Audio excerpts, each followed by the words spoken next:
देखिए, जहाँ तक आयतुल्ला के भविष्य की बात है, अगर वो जिंदा है तो रिजीम चेंज तब तक नहीं होगी जब तक वो जिंदा है। मारने की अनाउंसमेंट इसराइल ने कर दिया है कि भाई वो भी हमारा एम है।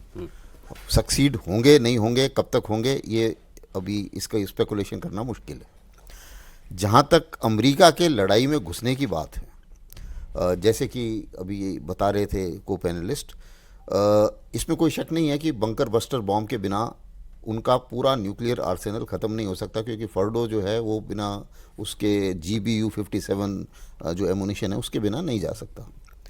लेकिन अभी प्रेसिडेंट ट्रंप की विडंबनाएं कुछ अलग हैं। दूसरी सबसे पहली विडंबना ये है कि अगर मैंने बॉम्बिंग भी कर दी और इजराइल ने जितने भी मेरे बेसेस हैं मिडिल ईस्ट में उनको मारा, उनमें इतना एयर डिफेंस नहीं है जितना इजराइल के पास एयर डिफेंस है। अच्छा, उनका एयर डिफेंस कमजोर है। खत्म हो जाएगा? नहीं, इजराइल का एयर डिफेंस तो इजराइल को बचाएगा ना। हाँ, क्योंकि जो पॉइंट एयर डिफेंस होता है, क्योंकि पहले भी आप याद कीजिए जब उसको मारा गया था सुलेमानी को, तो ईरान ने मिसाइल मारी थी जिनके एक बेस में, और उस बेस में वो इजराइल वो रुक नहीं पाई थी मिसाइल, वो गई थी, लड़ी, उसने फायर वहाँ पे असर किया था। तो ये इनको ये डर है, सबसे पहला ये तो डर ये है। और दूसरा डर ये है जो उसने बताया है कि भाई मैं जो गल्फ है उसका तेल बंद कर दूंगा। तो ये दो उसकी काबुलियत में है, ईरान की कैपेबिलिटी में अभी ये है, इतना है। दूसरी चीज़ ये है कि जो मिसाइल्स वो मार रहा है ईरान में और ऐसे कंट्रीज़ में कैजुअल्टी सहने की ताकत थोड़ी ज़्यादा होती है बजाय इजराइल के, क्योंकि इजराइल की पॉपुलेशन बहुत कम है। तो अगर ये लंबा खिंचता है, अभी इजरायलीज भी काफ़ी हद तक उत्सुक हो रहे हैं कि ये जो भी हमें करना है जल्दी करें, और उनको सबसे बड़ा ये लग रहा है कि अब तक हमने यहाँ तक कर दिया। और नेतन्याहू इतने स्मार्ट हैं, वो बताना चाह रहे हैं प्रेसिडेंट ट्रंप को कि देखिए मैंने आपके लिए एयर स्पेस सेफ कर दी है, आपके बॉम्बर बिना परेशानी के उड़ सकते हैं, अब आप घुसिए इसमें। क्योंकि वो ये चाह रहे हैं कि अगर अमेरिका घुस गया तो फिर मेरे को परेशानी नहीं है, फिर अपने आप अमेरिका संभालेगा। तो ये कोशिश कर रहे हैं। अच्छा, और उसमें उनको ये भी कह रहे हैं वो कि आपकी हिस्ट्री बन जाएगी एक, और उन्हें खुद भी लग रहा है कि यार ये मेरे लिए भी ज़िंदगी में वो है ना, ये मौका नहीं मिलेगा, ज़िंदगी ना मिलेगी दोबारा वाला, तो ये कहानी है कि मौका नहीं मिलेगा दोबारा।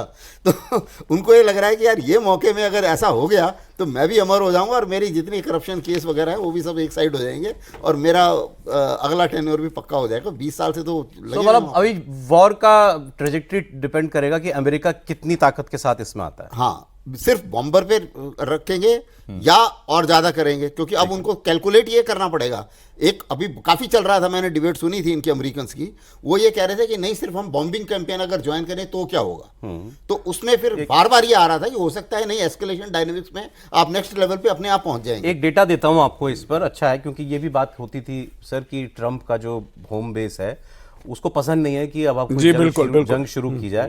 तो अब एक CNN पर मैं देख रहा था, एक पोल दिखा रहे थे, वो 70% अमेरिकन मानते हैं और चाहते हैं कि अमेरिका ईरान को किसी भी कीमत पर एटम बॉम्ब बनाने से रोके। 70% अमेरिकन, और ये 70% है तो डेमोक्रेट रिपब्लिक दोनों इसमें सारे ही हैं, तो उसमें ऑब्वियसली शेयर जो है वो रिपब्लिकन्स का ज्यादा ही होगा।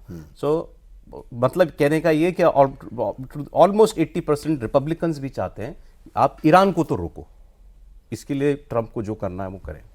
जी देखिए, आप बिल्कुल ठीक कह रहे हैं। जो वहां पर बाय एंड लार्ज, देखिए अगर दो चीजें मैं कहूं, इतना पोलराइज्ड वो सोसाइटी है अमेरिका की, पर अगर दो चीजें जहां पर की कंसेंसस है काफी हद तक, एक है जो चीन के विरुद्ध हमको खड़े रहना है। China is the biggest adversary, जिसके साथ हमारी सबसे ज्यादा हॉस्टिलिटी है, वो चीन है। उसमें उनमें by and large across the divide Republican Democrats one.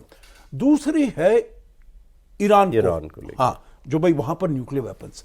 परंतु एक वहां पर तबका है सौरभ जी, वो है मागा बेस, राष्ट्रपति ट्रंप का, जिसके मेक अमेरिका ग्रेट अगेन, जिसकी बेसिस पर वो आए हैं।